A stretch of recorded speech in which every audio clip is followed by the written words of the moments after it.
উজান থেকে নেমে আসা পাহাড়ি ঢল ও কয়েকদিনের টানা ভারী বর্ষণে পানিবন্দী হয়ে ঘরছাড়া কুমিল্লার ৩ উপজেলার লক্ষাধিক মানুষ। বানের স্রোতে ভেসে গেছে ঘরবাড়ির মূল্যবান আসবাবপত্র। আশ্রয়ের সন্ধানে মানুষ ছুটছেন উঁচু স্থান ও আশ্রয় কেন্দ্রে। বিভিন্ন এলাকায় বিচ্ছিন্ন হয়ে পড়েছে সড়ক যোগাযোগ ব্যবস্থা। অজানা আশঙ্কায় আতঙ্কিত হয়ে পড়েছেন বন্যার্ত মানুষেরা। পানি কখন আসছে আপনার এখানে? পানি এখানে আসছে কালকে 6টার দিকে। তা আপনারা এখান থেকে ফিরে আসছেন কখন? তা এই ভিজা অবস্থাতে ছিলেন?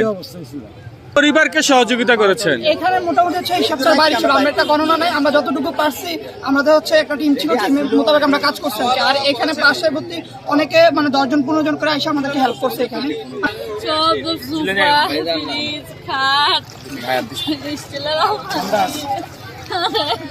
এই পানি কখন থেকে বাড়তে শুরু করেছে? আপনারা আগে আগে চলে আসেননি কেন? দেখি কয় এদিকে ঘরে উঠতো না, ঘরে পানি উঠছে কখন? রাত্রে 2টার পরে। 2টার পর থেকে পানি ওঠা শুরু করেছে। আপনারা ঘর থেকে বেরোছেন কখন? আমরা 3টার দিকে বাড়ি গেছি। রাতে 3টায়। সারা রাত কোথায় ছিলেন? এই গুমটির আইলে বসেছিলেন? এখন মাল সামানা কি ঘর থেকে আনতে পেরেছেন, আসবাবপত্র কিছু? না, অনেক দিকে অনেক দিন আনতে পারতাছি না, বাড়ির দলিলটা তো পাইলাম না। বাড়ির দলিল পান নাই? না। এখন কি শিলপাটা একটা নিয়ে এসেছেন, শিলনুরি? এইটা পাইছি, এটা পাইতাছি। আর কি কি? জানা গেছে জেলার 14 গ্রামেই 60,000-এর বেশি মানুষ পানিবন্দী হয়ে পড়েছেন। এছাড়াও নাঙ্গলকোট উপজেলায় অতিবৃষ্টি ও বন্যায় অন্তত 40,000 মানুষ পানিবন্দী হয়ে পড়েন। অপরদিকে বিপদসীমার উপর দিয়ে প্রবাহিত হচ্ছে কুমিল্লার গুমতি নদীর পানি। ফলে নদীর চরের সকল অঞ্চল প্লাবিত হয়ে পানিবন্দী হয়েছে 4 শতাধিক পরিবার। সব মিলিয়ে কুমিল্লার বন্যা পরিস্থিতি ক্রমেই অবনতির দিকে যাচ্ছে।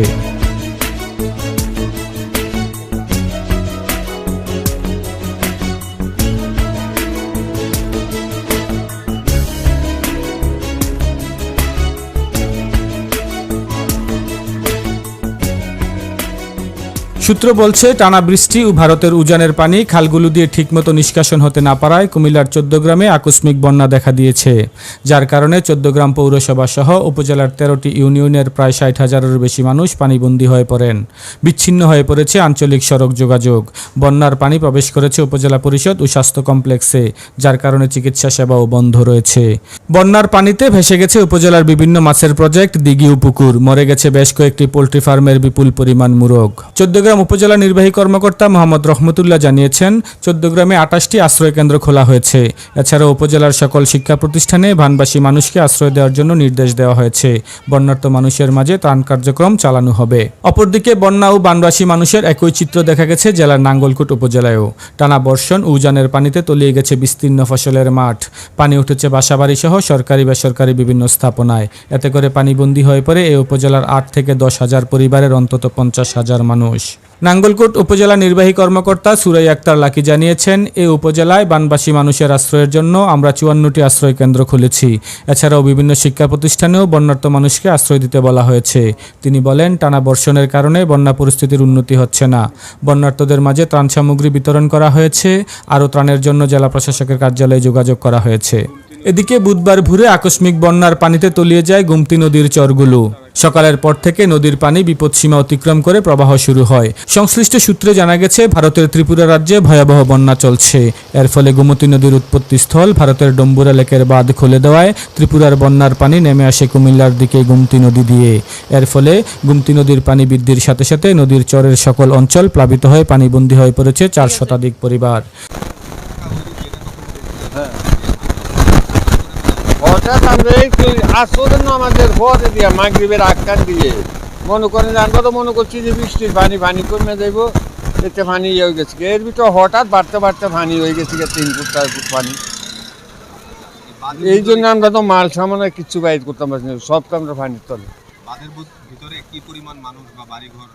মানুষ আছে, আমরা এনে মিলতে কি করি, এনে আমরা তো 2-2.5 মানুষ একটা যেতে হবে।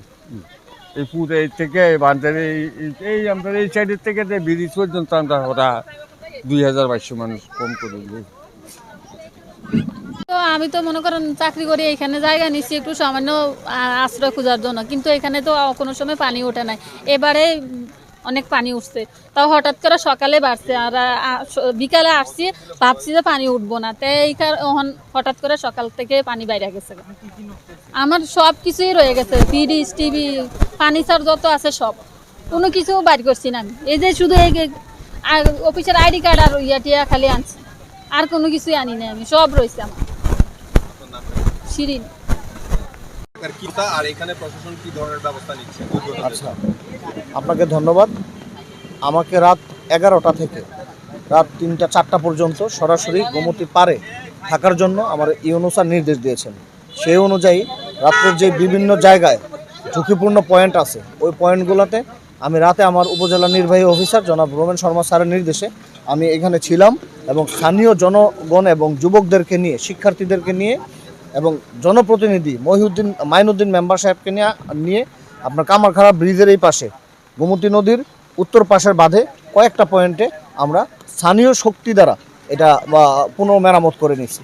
এটা ছাড়াও আরও যে একদম আপনার কটক বাজার সীমান্ত থেকে বিবির বাজার স্থলবন্দর থেকে এই রাস্তার পাশে যত ঝুঁকিপূর্ণ পয়েন্ট আছে প্রত্যেকটাতে যুব সমাজ এবং ছাত্র সমাজ এবং স্থানীয় জনগণ তারা সম্মিলিতভাবে কাজ করতেছে, কাজ করে এটা স্থানীয়ভাবেই বন্ধ করার ব্যবস্থা নিচ্ছে। এখানে সার্বিক সমন্বয় সহ আমাদেরকে দিক নির্দেশনা দিচ্ছেন আমাদের সম্মানিত ইউনূস স্যার, ডিসি স্যার আমাদের সার্বিক তত্ত্বাবধান করতেছে। এখানে দুর্গত মানুষের সংখ্যা কি পরিমাণ হতে পারে বা স্থাপনা ক্ষতিগ্রস্ত হয়েছে কি পরিমাণ?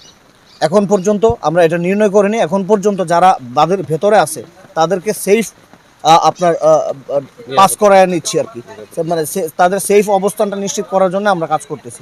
আমাদের সাথে এখানে যারা আছে রাস্তার আশেপাশে যুবক, শিক্ষক, ছাত্র, তারা সবাই কাজ করতেছে। মাইকেও বলে দেওয়া হয়েছে, মসজিদের মাইকেও বলে দেওয়া হয়েছে। জেলার আদর্শ সদর উপজেলার টিক্কারচর, চাঁদপুর, ডুমুরিয়া, চাঁদপুর, বানাসুয়া, পালপাড়া সহ নদীর গহ্বরে বসতি গড়া সকল পরিবার পানিবন্দী হয়েছে। এতে বিপাকে পড়েছেন সেসব পরিবারের মানুষেরা। তারা কিন্তু ঘরের এই ত্রিপুরার যে পানি, সুইচ গেট খুলে দেওয়ার কারণে কুমিল্লার এই গুমতি নদী হুমকির মুখে। সর্বোপরি গত 15 বছর এই অঞ্চলের সব মাটি কাটার ফলে ভূমিদস্যুরা রাতের আন্ধারে ভূমিদস্যুরা মাটি কাটার ফলে দেখা গেছে আমাদের বাদ্র হুমকির মুখে পড়ে গেছে। আমরা স্বেচ্ছাসেবক দল মহানগর, আমরা সাধারণ মানুষের পাশে আছি। আমাদের দেশনায়ক তারেক রহমান এবং আমাদের নেতা হাজী আমিনুর রশিদ ইয়াসিন ভাই আমাদেরকে নির্দেশ দিয়ে দিয়েছে যেন সাধারণ মানুষের পাশে আমরা যেন দাঁড়াই।